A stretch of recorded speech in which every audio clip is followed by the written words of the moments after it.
In December of 1872, a ship was found drifting through the Atlantic Ocean. Its sails were damaged, but it was still afloat, moving silently across open water with no sign of the people who had once commanded it. Its cargo was still there, its food and water were still there, but every person on board had vanished, leaving behind no bodies, no obvious signs of violence, and no clear explanation. It was not a wreck broken apart by the sea, and it was not a ship stripped bare by pirates. In many ways it looked like a vessel that could still survive the Atlantic, just one that had been suddenly and inexplicably emptied. Its name was Mary Celeste, and more than a century and a half later, it remains one of the most unsettling mysteries in maritime history. Because the ship was found, the clues were found, the cargo was found, but the people were never seen again. The voyage itself had begun as an ordinary commercial crossing. The Mary Celeste had left New York, carrying a cargo of industrial alcohol, bound for Genoa, Italy. A routine journey that gave no obvious warning of the mystery to come. On board was Captain Benjamin Briggs, an experienced and respected seaman, travelling not only with a crew of 7, but also with his wife Sarah and their young daughter. It is one of the details that makes the story feel even more disturbing.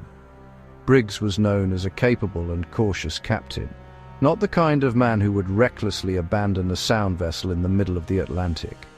If he gave the order to leave, he likely believed the danger of staying was even worse. Nothing about the departure suggested disaster. The ship was provisioned for the crossing, the route was familiar, and the Atlantic, though never truly safe, offered no immediate sign that this voyage would become one of history's most famous maritime mysteries. Then weeks later, another vessel called the Dei Gratia spotted the Mary Celeste drifting far from shore near the Azores. Something was wrong immediately. The ship's motion was awkward and uncertain, as if no one aboard was guiding it at all. To experienced sailors, that kind of movement meant trouble. A ship under control had intention. This one seemed to wander, adjusting badly to the wind, alive enough to stay afloat, but lifeless in every way that mattered. A boarding party was sent across. As they climbed onto the deck, they expected injury, illness, or some sign of catastrophe. Instead, they found something stranger, a ship that appeared abandoned but not destroyed. The sails and rigging had suffered damage, and there was water in the hold, but not enough to explain a total abandonment. The vessel was battered, yes, but still salvageable, still seaworthy, still capable of continuing its journey. Food remained on board. Water remained on board. The cargo of industrial alcohol was still largely there. Personal belongings had not been stripped away. Whatever had happened here did not look like an ordinary attack or theft.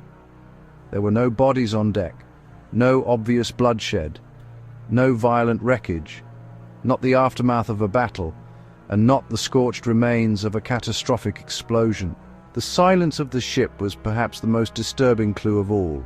And then there was what was missing. The ship's lifeboat was gone.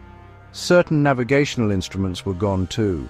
That suggested the people aboard had not simply disappeared. They had left deliberately, and likely in some kind of organized haste. That changes the nature of the mystery. The question is not whether the captain and crew left the ship. The question is why anyone would leave a vessel that still stood a better chance of survival than a small boat in the middle of the Atlantic. Captain Briggs was not alone when he made whatever final decision was made aboard the Mary Celeste. His wife was there, his little daughter was there. If he ordered everyone off the ship, he must have believed remaining on board posed an immediate and terrifying threat. One of the last hard pieces of evidence was the ship's log. Its final entry was made days before the vessel was found. After that, there is only silence, a gap in the record where the most important moments of the story should have been. Those missing days have invited endless speculation. Did the crew encounter a sudden emergency? Did they believe the ship was sinking? Did they smell something dangerous below deck? or did a temporary precaution spiral into an irreversible disaster? Almost immediately, theories began to spread. Some people suspected mutiny, others imagined piracy, insurance fraud, or murder.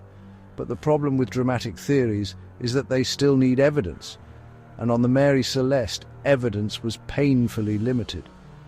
At the salvage hearings in Gibraltar, suspicion fell on many possibilities, including the men who had found the ship.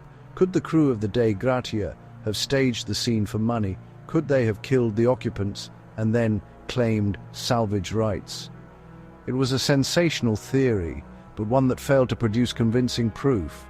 There was no clear evidence of murder and no reliable sign that the rescuers had transformed a living ship into a legend for profit. Suspicion survived, certainty did not. Piracy has long been another favorite explanation, but it struggles under the same weight of missing evidence.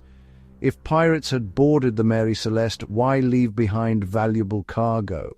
Why abandon the vessel itself? Why erase the people and not the profit? The ship was not stripped. The cargo was not carried away. The scene did not resemble a lucrative raid. It looked instead like interruption, a sudden decision, a hurried departure, and a chain of events that ended somewhere beyond the reach of evidence. Mutiny sounds plausible at first, but it too begins to weaken under scrutiny.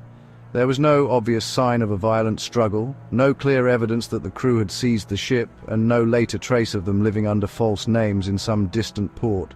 And once again, the presence of Briggs's wife and child makes the theory harder to accept. A mutiny that ends with everyone gone, the ship left behind, and no profitable outcome for anyone asks for more assumptions than the evidence can support. The most persuasive theory begins with the cargo itself. The Mary Celeste was carrying industrial alcohol, and later reports suggested that several barrels may have been empty or leaking. In a wooden ship at sea, that possibility mattered. Alcohol vapor can be dangerous in confined spaces. It does not need to erupt into a giant fireball to create fear. A strange smell, a sudden sound, or a violent pressure event might have convinced the captain that the ship was on the edge of an explosion. That theory has endured because it explains what so many others cannot. It explains why the cargo remained. It explains why the lifeboat was missing. It explains why there were no bodies aboard and why a cautious captain might have chosen immediate evacuation. If Briggs believed the threat was temporary, he may not have intended to abandon the Mary Celeste forever. He may have meant only to move everyone a safe distance away, keeping the ship within sight until the danger passed. And that is where the theory turns tragic. A rope can snap, wind can shift, waves can widen a gap in seconds. In the Atlantic, a small boat drifting away from a larger ship does not need much time before return becomes impossible. If that is what happened, then the mystery was not born from the ship itself, but from what happened after the crew left it. The Mary Celeste survived the Atlantic crossing. The people who fled from it may not have survived even the hour. Other natural explanations have been offered too. A water spout, rough seas, faulty sounding of the hold, or a mistaken belief that the ship was about to founder could all have pushed a captain toward a decision that looked reasonable in the moment. It is easy from the safety of hindsight to call such a decision irrational. But at sea, decisions are often made in noise, fear, exhaustion, and incomplete information. The wrong conclusion reached quickly can become final before anyone has time to correct it. That may be the deepest reason the Mary Celeste still disturbs people. It does not require a supernatural answer. No ghost story is necessary. No sea monster is needed. Only one terrible misjudgment in the wrong place can explain everything. In some ways, that possibility is worse than any legend. A curse can be dismissed. A fantasy can be forgotten. But a human mistake, one made with the honest intention of saving lives, lingers because it feels possible. Over time, the story only grew stranger in retelling. Writers embellished the details. Rumors hardened into supposed facts. The mystery entered fiction, folklore, and popular imagination until the line between history and legend began to blur.